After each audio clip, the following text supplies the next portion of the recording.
নমস্কার, আমি তরুণ ঘোষ।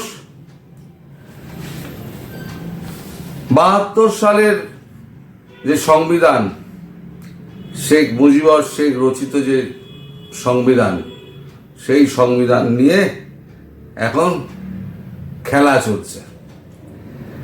ধর্মনিরপেক্ষবাদ প্রস্তাব বাংলাদেশে আমাদের কাগজে এখানে বেরিয়েছে, আনন্দবাজারে এই সিঙ্গেল কলমে তার ভেতরে আছে।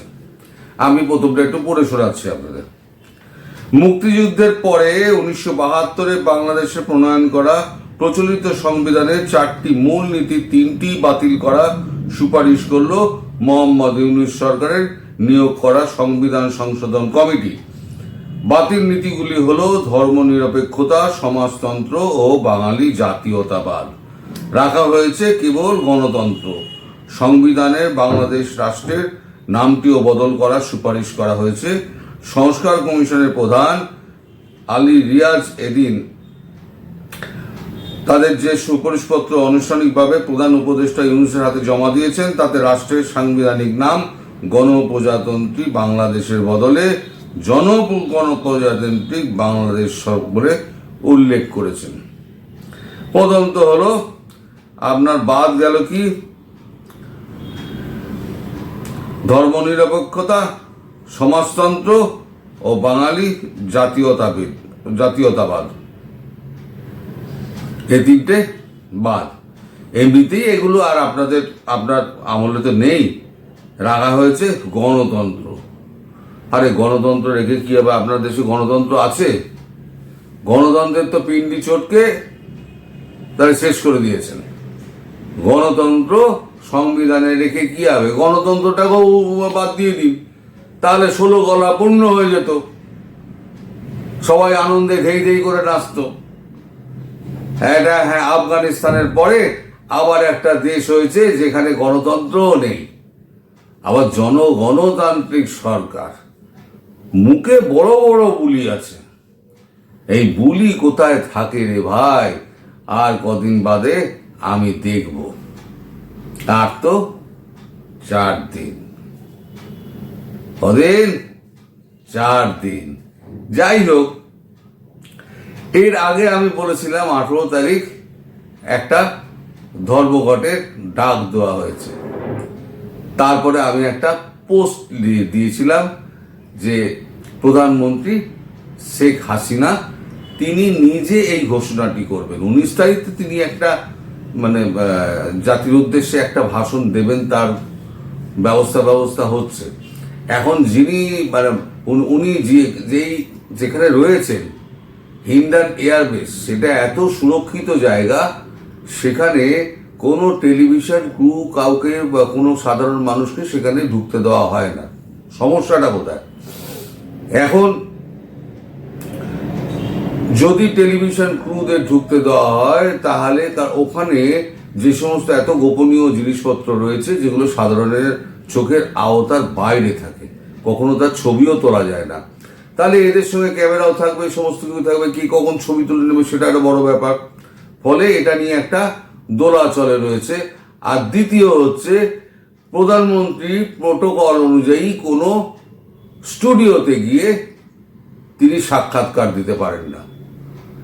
তাহলে টেলিভিশনকে যেতে হবে তার কাছে, কারণ তার প্রোটোকল, তিনি কখনো স্টুডিও যেতে পারেন না। এইখানে একটা সমস্যা হচ্ছে যে কি করে এই সমস্যাটা সমাধান করে একটা ব্যবস্থা করা যায়।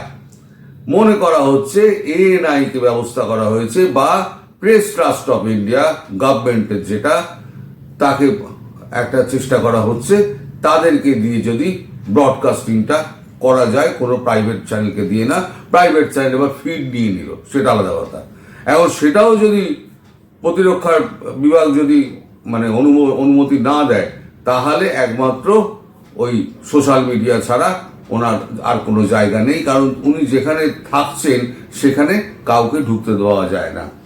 তা আমি ওই কারণে একটা পোস্ট দিয়েছিলাম যে উনি নিজে মুখে বলবেন। তাই নিজে মুখে উনি কি বলেছেন, আগে সেটা একবার আপনারা শুনে দিন।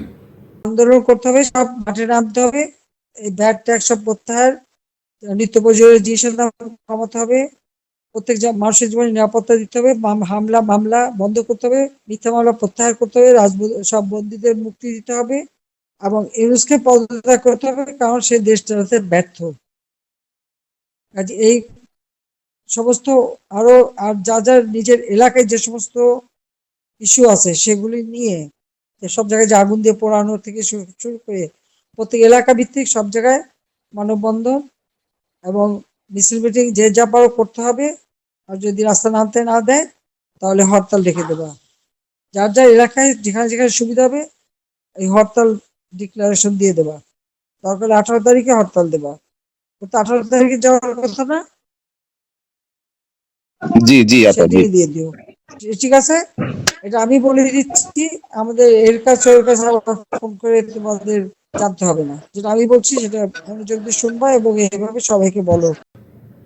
আমার বিনীত অনুরোধ, আমি শুনেছি প্রধানমন্ত্রী আমার এই ভিডিওগুলো তিনি শোনেন এবং তার মেয়ে পুতুল, ম্যাডাম পুতুল, তিনি আমার ভিডিওগুলোকে তার ফেসবুকে আপলোড করে দেন। স্বভাবতই মনে হয় তিনিও জানেন, নইলে তিনি জানবেন কি করে, পুতুল ম্যাডাম জানবেন কি করে যে আমি এই সমস্ত ভিডিও করি। তো যাই হোক, তো প্রধানমন্ত্রী যেহেতু আমার কথা একটুখানি মানে আমার ভিডিওটা দেখেন তা আমার প্রধানমন্ত্রীর কাছে একটা বিনীত নিবেদন রইল, প্রধানমন্ত্রী আপনি তো আবার ফিরবেন, আপনি যে ভুলগুলো করেছেন সেই ভুলগুলো আর করবেন না। এই চোর বাটপার যারা আছে তাদেরকে আপনি আর আপনার চৌহত্তির মধ্যে ঢুকতে দেবেন না। সাধারণ মানুষ থেকে আপনি বেছে নিন। অনেক আমার সঙ্গে পরিচয় হয়েছে সাধারণ প্রচুর মানুষের সঙ্গে যারা আপনার দলের জন্য দীর্ঘদিন ধরে মাঠে থেকে লড়াই করে আপনার দলটাকে দাঁড় করিয়েছে। আপনি তাদের মধ্যে থেকে লোক বেছে নিন। এই যে ওবায়দুল কাদের, তারপরে আপনার আরো লোকজন যারা রয়েছে আপনার কাছাকাছি, তারা কি করে আপনাকে ভিড়তেই দেয় না আপনার কাছে। আর আপনি তো অন্য কারোর কথা আপনি শুনবেন না। ফলে হচ্ছে কি একটা কমিউনিকেশন গ্যাপ তৈরি হয়ে যাচ্ছে আপনার সঙ্গে আপনার তৃণমূল মাঠের যারা কর্মী আছে তাদের মধ্যে। আমাদের মোদী যেমন তিনি একেবারে জনতার মাঝখানে গিয়ে জনতার সঙ্গে কথা বলেন এবং যে কেউ মোদীজিকে আমরা টুইট করতে পারি এবং মেল করতে পারি এবং প্রতিটি মেল উনি নিজে দেখেন, দেখে গুরুত্বপূর্ণগুলো বেছে বেছে তার কাছে যায় এবং তিনি তার উত্তর কিন্তু দেন, টুইটেরও উত্তর উনি দেন। এই ব্যবস্থা আপনাকেও করতে হবে, কারণ তৃণমূল কর্মীদের সঙ্গে যদি সেকশনটার সঙ্গে যদি আপনার দূরত্ব বেড়ে যায় তাহলে পরে এই বারবার মোহাম্মদ ইউনূসরা কিন্তু উঠে আসবে এবং বারবার কিন্তু আওয়ামী লীগের এই সমস্যা বাড়বে। সুতরাং আমার এই অনুরোধটা আপনি একটুখানি ভেবে চিন্তে দেখবেন বলে আমি আশা করি। দ্বিতীয় হচ্ছে, একটা চিঠি আমার কাছে এসছে, এর সত্য মিথ্যা আমি যাচাই এখনো করে উঠতে পারিনি। চিঠি যেটা এসছে সেটা শুনছি জাতিসংঘ থেকে চিঠিটা পাঠানো হয়েছে। আমি কিন্তু আবার বলছি এর সত্যি মিথ্যে কোনোটা আমার কিন্তু জানা নেই, যেহেতু আমার কাছে এসছে। দু এক জায়গায় আমি কনফার্মেশনের চেষ্টা করেছি কিন্তু এখনো পর্যন্ত কোনো সাড়া পাইনি। যদি কোনো এই চিঠিটায় মানে ভুল থেকে থাকে তাহলে কিন্তু আমায় মার্জনা করে দেবেন। এই চিঠিটা হচ্ছে, জাতিসংঘ সম্প্রতি বাংলাদেশ সেনাবাহিনীর ওপর নিষেধাজ্ঞা আরোপের হুঁশিয়ারি দিয়েছে, যা দেশের বর্তমান রাজনৈতিক ও নিরাপত্তা পরিস্থিতি নিয়ে গভীর উদ্বেগের সৃষ্টি করেছে। জাতিসংঘ থেকে পাঠানো একটি চিঠির মাধ্যমে বাংলাদেশ সশস্ত্র বাহিনীকে জানানো হয়েছে যে যদি আগামী 25 দিনের মধ্যে বাংলাদেশের রাজনৈতিক স্থিতিশীলতা না আনা যায়, প্রধানমন্ত্রী শেখ হাসিনাকে পুনরায় ক্ষমতায় ফিরিয়ে আনার প্রক্রিয়া সফলভাবে বাস্তবায়ন না হয়, তবে বাংলাদেশ সেনাবাহিনীর ওপরে শান্তি রক্ষা মিশনে অংশগ্রহণের নিষেধাজ্ঞা আরোপ করা হবে। এই হলো সেই চিঠির কপি, নিচে ইউনাইটেড নেশনের নিচে সই টই করা, ইউনাইটেড নেশনের ছাপটাপ মারা। এই চিঠির কপিও আমি দিয়ে দিচ্ছি আপনাদের, এই চিঠির কপি দেখুন। কিন্তু আবার বলছি, এটা কি সত্যি কি মিথ্যে এটা এখনো পর্যন্ত আমি যাচাই করে উঠতে পারিনি।